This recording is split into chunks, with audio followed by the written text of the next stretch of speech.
everybody, hope we're all doing well. Welcome back to an episode of CSGO News where I try and talk slowly for the first time in my life. I'm probably going to fail, but anyway, for the first story today, I do want to talk about the Subroza Impersonator who reached out to Richard Lewis back in November and finally came out. Actually, the interview finally came back today. Richard Lewis released this on his YouTube channel just last night. I'm going to link that all down below for all of you guys. I highly encourage you watch this, as yes, someone actually hacked Subroza's Skype account, which is highly illegal if he was to be caught, although he seemed quite confident he would not be, and he started impersonating Subroza, and what seemed like his overall attempt and his overall initial feelings were just to reach out to Richard Lewis and have a talk with him. As you guys watch the video yourselves, you guys can probably see by the way he talks, this guy really kind of in a disturbing way just really wanted to talk to Richard Lewis and find a way to do so. So he started impersonating Subroza and actually hacked into his Skype account and eventually came back. Richard actually released the interview with this guy, and eventually Richard goes on to say, hey, what you're doing is highly illegal. It's kind of disturbing. You must not be mentally sane to actually do something like this. And he started actually talking him down in a really mature way. So yes, Subroza was impersonated. I think the guy's ultimate goal was to reach out and just talk to Richard Lewis.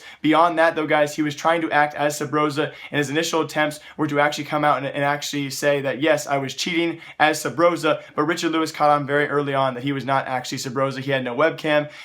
For a long amount of time he couldn't do the interview at all. He couldn't tweet at him through his Twitter because he didn't have Subroza's Twitter hacked. He only had his Skype account. So yes, a very interesting interview that Richard Lewis came out with last night. Hope you guys all check that out. Again, it's gonna be down below. But again, also a warning, very disturbing. People that do this kind of thing, if someone was out there impersonating me like this, I'd be very, very creeped out. And a few updates for the Asian scene right now. It's just speculation as of right now, but we could have an Asian super team. Possibly this was actually tweeted out by Neil T. Now, why this is actually interesting for all of you, he's a friend of Joe Cardali. Joe Cardali works with HLTV and also the CSGO Wiki and is a very, very knowledgeable guy in the scene. He's followed by Neil T, and Neil T also follows him. He tweeted out this just last night. It was actually deleted shortly afterwards, saying there were potential changes coming to many of the Asian CSGO teams in the scene. Now, as of right now, we do think one of those teams is Fnatic, former Fnatic player DSN, who's actually coaching this BOOT or Boot Chinese lineup. Potentially that team will be changed alongside the Chinese 5-Power team. 5-Power much better than the BOOT roster, but apparently there are many Asian super teams, or one Asian super team in the making right now. No, I don't really think it's going to live up to the hype. I'm not really sure that the term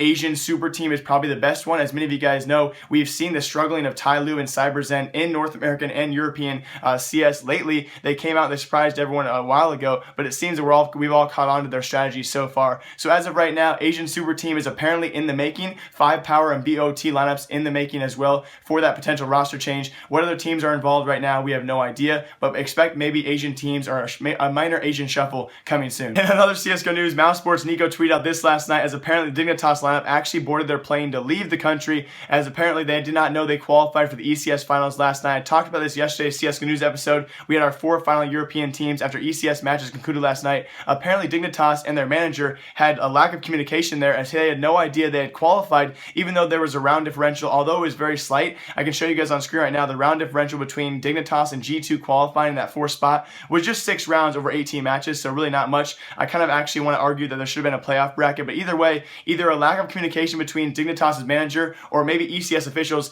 as Dignitas boarded a plane and they're supposed to be actually coming back there in 3 weeks time for the ECS finals over there. So yes, that happened in funny CSGO news. And speaking of Chinese CSGO right now, we had IGL finished a couple days ago. Team Heroic looking amazing. First off, I do want to say Valde and Nico looked amazing throughout the entire tournament, especially Valde. He has really fit the role in this team. He is looking outstanding so far for this Danish team, guys, as it was Heroic who actually beat out CyberZen in the finals here, the grand finals. Actually a really cool setup here for the IGL tournament. About a $40,000 prize pool for the first place finish. I believe it was about a $100,000 prize pool in total. Heroic actually beat CyberZen in the grand finals, a best of 5 for the finals. I do like that. It really determines who the better team is. They beat them 3-1 over CyberZen, and teams like 5-Power, Complexity, Pain Gaming were all at this tournament. A really fun tournament to watch, guys. Hope you all enjoyed that. And a lot of people have been asking where the McSkillet interview is, guys. McSkillet still has yet to release or talk really much about his new website coming out, guys. Soon it's going to be probably a gambling website. People think it's going to be either skill-based or luck-based, whatever it may be.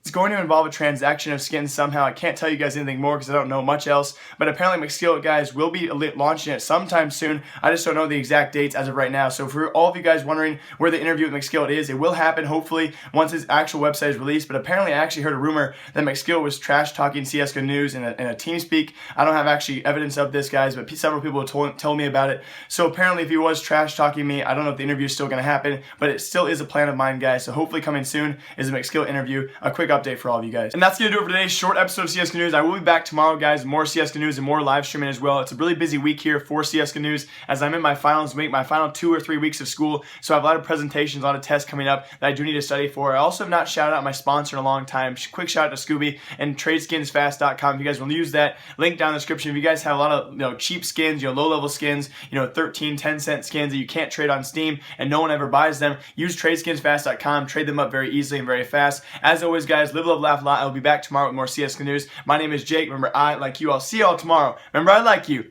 Goodbye.